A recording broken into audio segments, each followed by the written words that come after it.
Welcome back. I am Leslie O'Hare. My next guest is Mary Mullenhoff. Mary, welcome to the show. Thank you so much for being here today. Thank you for having me, Leslie. I really appreciate it. Actually, when I read the whole introduction and heard about your program, I'm like, this is exactly what we do, in the Women Founders Network. So I really am very happy that we found each other somehow. So thank you I, for having me. I am happy as well, especially with it being Women's History Month. I just thought that it was such a great opportunity to have you on the show and really talk about all the wonderful things that you all do at the Women Founders Network. I mentioned earlier that you're on the board of directors and you're the co-chair for their youth education committee, where you really assist high school girls, the next gen investors. You also have a program for college women that's called the Due Diligence Analysts. Can you please tell us a little bit more about the Women Founders Network and exactly what you do? Yes, thank you. So the reason the Women Founders Network came to be is because, and it's still a problem, but less than 2% of venture capital money goes to women-founded businesses. And so Daria, who is the founder of Women Founders Network, decided, that this was a mission that was important and really worth going after.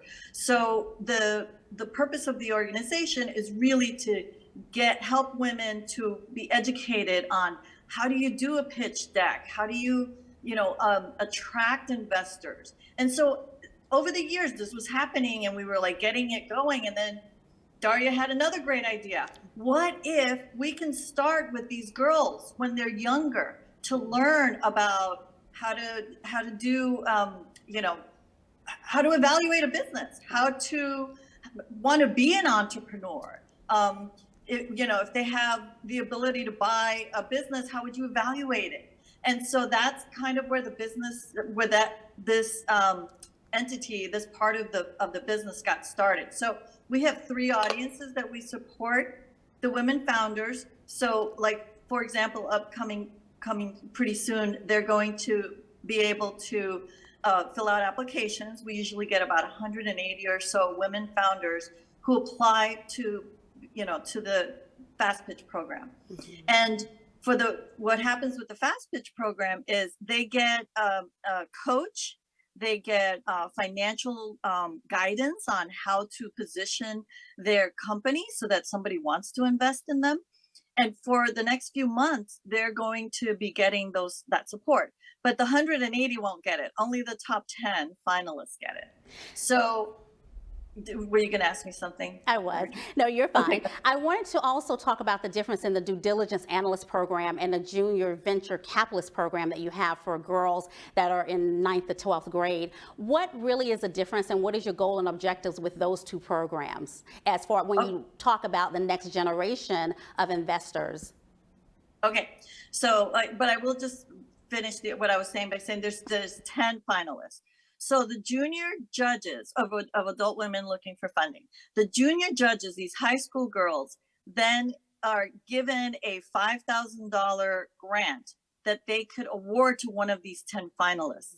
And during the process of like the next 3 or 4 months, they're going to really learn about what that's like. So they're going to have a coach personally, all of the high school girls, who's going to teach them. It's an actual venture capitalist who's going to teach them how does she decide what company she's going to go after.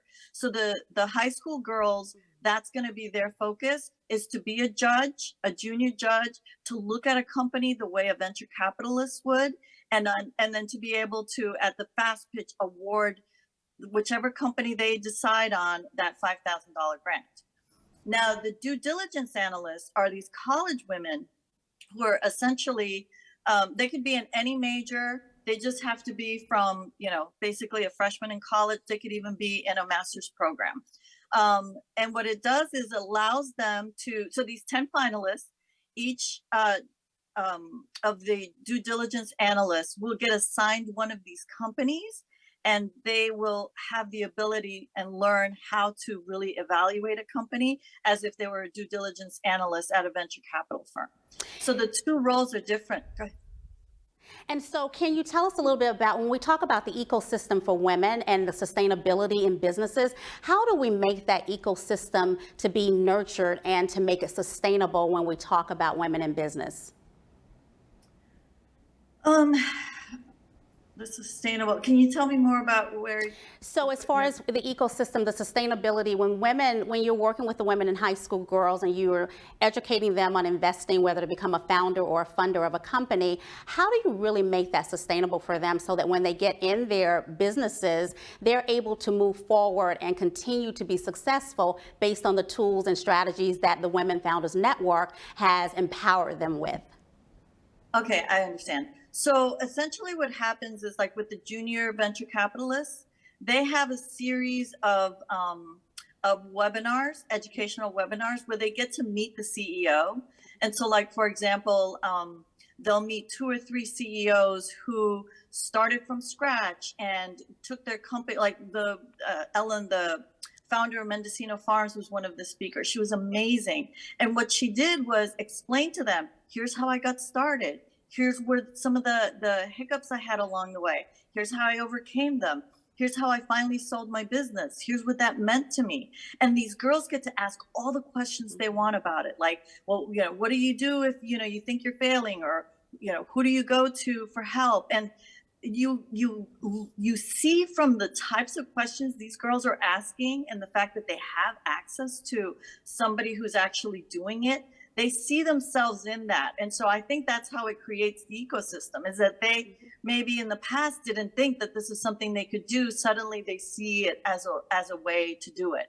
And I think that's one of the things that over time we see these girls wanted to come back year after year, and then pretty soon they're in high school and they're starting their own businesses. And it's really kind of an amazing thing, and it's so satisfying. That is amazing. That is completely amazing. You touched upon a point a few minutes ago that only 2% of startups being funded are women-owned companies. And I know that you all are working very hard to increase that percentage so that women are able to have the option to get more venture capital for their businesses.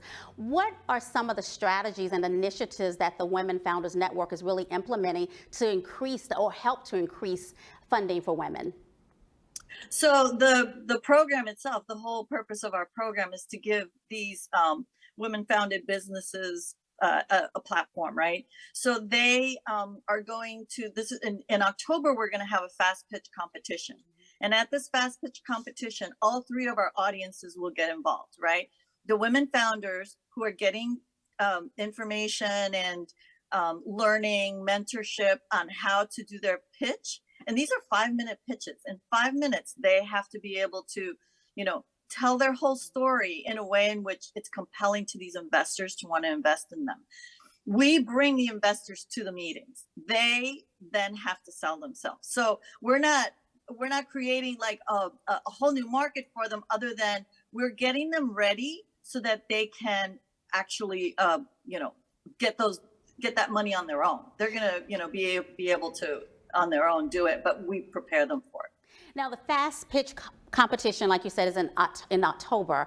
So have you ever run up against a student, a young lady, that is a little bit on the fence, whether she wants to be a founder, whether she wants to be a funder, whether she's even interested in being an entrepreneur? How do you handle that situation when some of the girls that you work with, they come up against challenges and setbacks on their way to the path of being successful?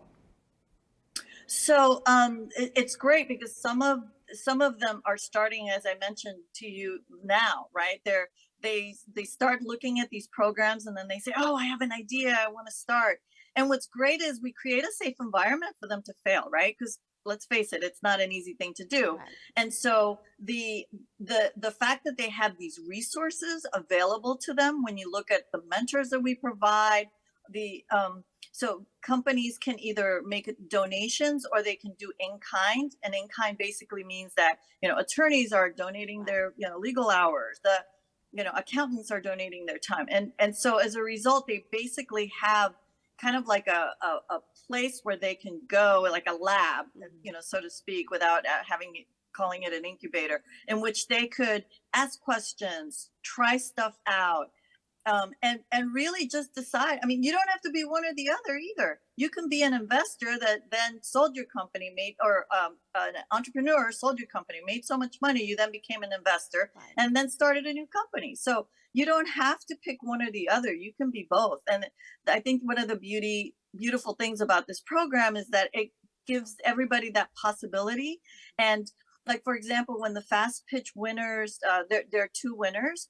There's one in the CPG category and there's one in technology category. And they each winner gets a $25,000 grant that they don't know anybody. They don't have to give up Exactly. any equity for it. They just get that, and then they get the 5,000 from the junior judges. Well, I think And that's it's awesome that they're able to get the 5,000 and that you all are very instrumental in how your program and organization works to help them.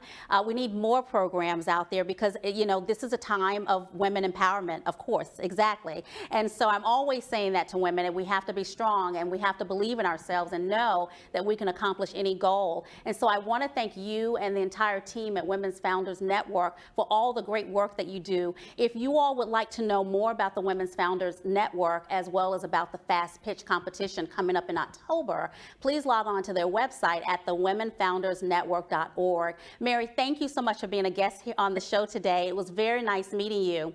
We're going to take a quick break, and when we come back, I'll be sitting down with Chandrika Davis, the Community Director with Hello Just. Back in a moment.